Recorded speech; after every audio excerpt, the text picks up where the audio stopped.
Why pick David? Well, I identify with David because David was a nobody, really. His brothers were all big and strong, it seems, and they look great on the outside. And Saul says God looks on the heart. And that gives me great consolation because David was a shepherd boy. When it comes to talent, I was standing behind the door. I can't sing. If I started singing, the tide wouldn't come down at the beach. It would stay out. People say, would you sing on a hill far away from me? Yeah. I can't sing. I can't dance. I can't even clap in time. I don't have any talents, but I can have faith in God.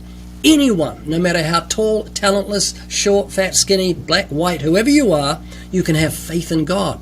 And that's what David had. He trusted the Lord. He was a man after God's own heart. He was merciful. You look at David's bloody life, and you think, how could he be a man after God's heart? But David knew how to forgive. He was full of mercy. When he could have taken Saul's life in that cave, when he could have killed him justifiably, he didn't. And that's God with us.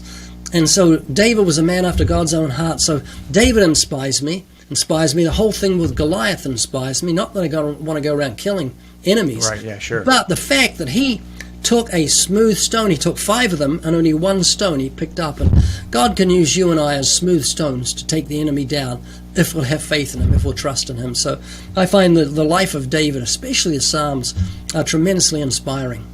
Yeah. Now, okay. So what's interesting too is that if you look at the heroic figures, people like David, people like Daniel, tell me, like, now you're seeing, let's take a break. When we come back, I want you to tell me what do you think? And I think that most people who are watching us today, we have a sense that there are lions, that there are lions in culture, that there are lions that we face. And I think we all have our pet lion that we talk about on social media. Okay, now we've talked about kind of the why, there are heroes, unlikely heroes throughout all of Scripture that face challenges. But what do you think are the challenges, the lions right now that we are facing in culture? Well, there's so many. There's atheism, which is the dumbest thing in the world. There's nothing as dumb as an atheist. The Bible calls him a fool. An atheist believes the scientific impossibility that nothing created everything. That's where he defaults to. Not that there was nothing in the beginning, but he believes that nothing was the very creator of flowers, birds, trees, the sun, the moon, the stars, puppies, kittens, seasons, fruits, the human eye, male and female, all made by the force of nothing, which is insane. So I know every time I meet an atheist, I'm talking to someone who's very, very foolish in the guise of an intellectualism. And I know he knows God exists. Romans 1 tells me that.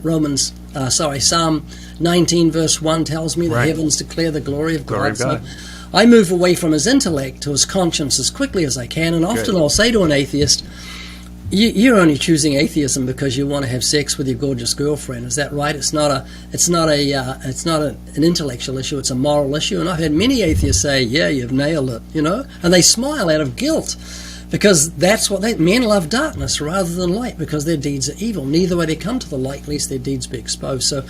So important to get to the conscience, not stay with the intellect, not get into arguments, show them they're in terrible danger. So atheism is a lion, but it's got no teeth in the lion.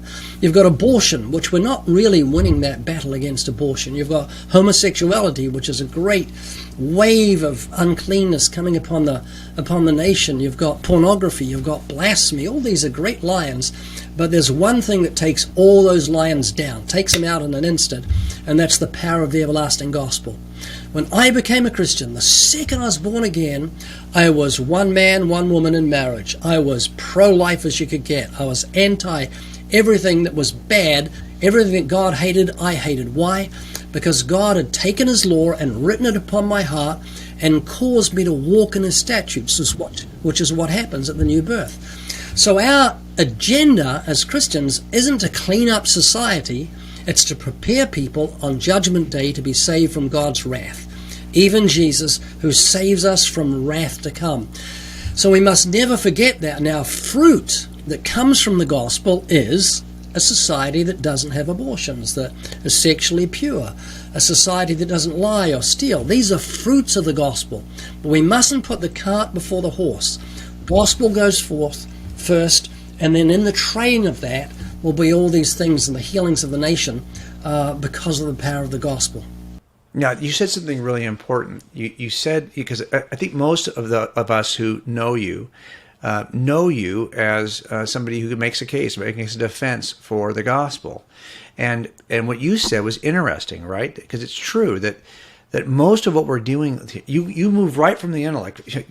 I get it. Most of the people we talk to, they would say that they have intellectual reasons, rational reasons, evidential reasons to reject the gospel. When in fact, that so much of this is just conscience. It's an issue of conscience and what our moral beliefs are. And you're targeting those. And I think that that's really obvious when you look at, there's an entire body of Christians now who has learned how to share the gospel from watching you share it. I don't have to say much when I'm talking about sharing the gospel. I will just say you share it like Ray Comfort shares it, and everyone already knows what I'm talking about because you're moving quickly to what our sense of right and wrong is. Have you ever X? That is so powerful. But I want you to just back up for a second and because there's a lot of that's happening in this book as well. So why do we start there? Why are you starting there? Why? Because people are going to say, well, they're going to at least posit themselves as deep thinkers. So why do you start with conscience? I'd like, it's apologetics are like bait. When you go fishing, you don't just take bait, you take a hook. And you bait the hook, and if you don't bait the hook, you just go out with bait, you're going to end up with fat, happy fish that get away. And so you disguise the hook by the bait. So I meet an atheist. I say, why are you an atheist? I'm just playing, I'm baiting him. I'm letting him nibble a little bit. And then I say, look, I'm going to change the dynamic for a moment. I'm going to speak to your conscience. Is that okay? He doesn't feel threatened because he thinks he's morally a great person. So I say, look, let's go through those 10 commandments. Have you lusted after a woman? They say, oh, not really. So when did you last look at pornography? And they go, oh, and their mouth goes up at the edges with guilt. Right. And they say, it was last night. So that's looking with lust, and God's seen you. And then you explain that God is holy, and the death sentence comes from God, and he's waiting on death row to be executed for his sins. That God considers sin so serious. He's given you wages. The wages of sin is death. Conscience does its duty, accuses from the inside, and suddenly the gospel makes sense, as it did with me once I realized I had sinned. And so that's the biblical way to present the gospel. That's what Jesus did with the rich young ruler. It's what Paul did in Romans 2. You who say you shall not steal, do you steal? That's what Nathan did with David. Why have you despised the commandment of the Lord? He had committed adultery. That's the 7th commandment. Committed murder, which is the 6th. Dishonored his parents. Stole his neighbor's wife. Lived a lie. Coveted his neighbor's wife. So we can see the commandments right back in the Old Testament, right through the New Testament doing their duty.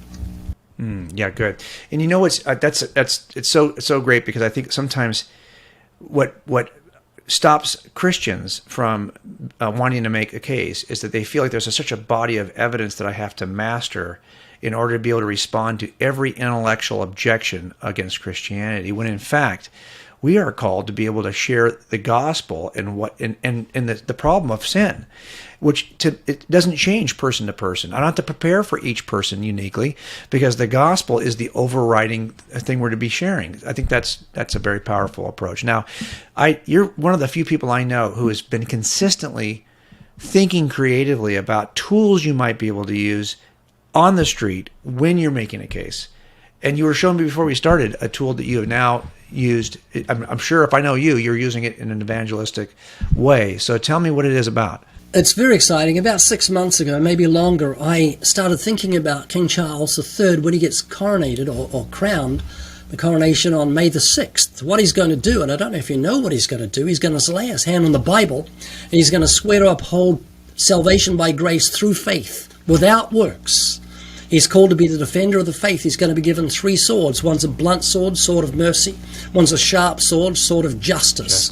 He's going to be anointed with oil, symbolic of the Holy Spirit. He's going to hold an orb with a cross on the top, a picture of Christ having his reign over the whole earth. And this 2-hour service is going to be witnessed by hundreds of millions around the world.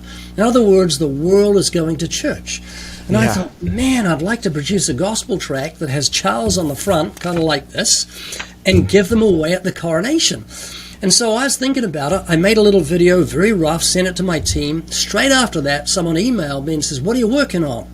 And I says, well, I'll send you the video. And he saw the video and sent me $200,000. Someone else saw it and sent me $100,000. Someone else saw the video straight after that and sent $50,000. This is better than a wet fleece, brother. It was just so encouraging.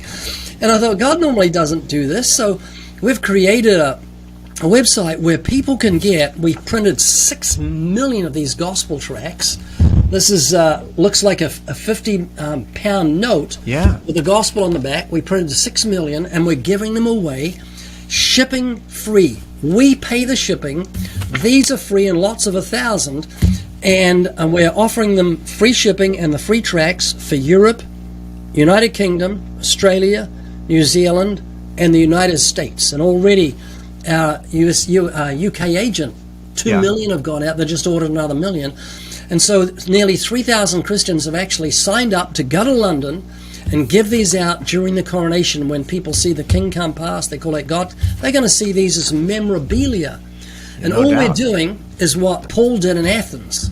When he preached to the Athenians, he quoted Greek poets. That's right. So Paul, these are godless poets. No, he was using them as a bridge to reach his hearers. And that's all we're doing. We know Charles isn't born again. He doesn't seem that way. But we know that this is an opportunity when the world goes to church to say, here is the gospel message that goes with what you're looking at. We also printed a book called Defender of the Faith, which looks at the 10 symbols that are in this church service that point to Christianity. And we're giving away 500,000 copies of the book, and we're paying the shipping. So may I give the website where people can find the free books? Please do. Yeah. It's livingwaters.com/London. livingwaters.com/London. London. Perfect. That's awesome. You know, as I'm thinking about this too, I'm thinking, okay, so you're absolutely right. This is exactly what I think sometimes people feel like when we take a step like this and we're leveraging something that is not explicitly Christian to help share a Christian message, that somehow we're outside the box. But you're right. This is exactly what Paul did. And I think it's quite effective. Now, last thing before we finish our talk together, look, I know you have hopes and dreams for all of us who write books. We know that it's one thing to write a book. It's another thing for people to read it. Nobody writes a book they want no one to read. What are your hopes for this book, So Many Lions, So Few Daniels? What would you like to see people? How would you like to see people read it and use it? I like to see people inspired to share their faith. What we've done in the book is we've taken some of our cream YouTube interviews. Our channel's got 232 million views, and some of the videos are really outstanding. Not me that's outstanding, it's the people, the way they reacted. So we took the cream and put it in the chapters of the book to show you can actually do this. It's not as hard as you think. You know, my dog, when he looks at other dogs, recognizes other dogs. He recognizes a cat. Nobody gave him pictures of dogs. These are dogs. He knew instinctively of his own kind. And we as human beings are fascinated by our own kind. That's why we can sit and watch Sue and I will watch a sporting event. They'll pan the camera over the crowd and suddenly say, hey, he looks like Albert. Look at that lady's hair. Look at, oh boy, he's got a big hooter. Or whatever like that. You just can't help it because we're fascinated by people. And when it comes to witnessing, to actually go on YouTube and see people, human people, react about their own fear of death, their thoughts of eternity, their concerns, and do you look at pornography? Do you realize that doesn't please God? Why do you blaspheme God's name? No other name was used as a cuss word in history. Napoleon, Mother Teresa, Hitler. Why the name of Jesus? To have people confronted with these very thought-provoking questions is very fascinating. And so we've taken the cream and put it in the book, and I hope the book inspires Christians and encourages them to be bold as a lion in these closing hours of time, and these certainly are the closing hours of time. No doubt. Now, those of you who are watching us, I want to encourage you to get a book that only Ray could write. What I love about books that are unique to the author, because only Ray has had those experiences that are illustrated in each chapter. So this is a book that will encourage you, and there's no other book like it out there. So please consider getting So Many Lions, So Few Daniels. And thanks so much, Ray, for being on our show. Well, thanks for having me on. It's been great to have fellowship with you, brother.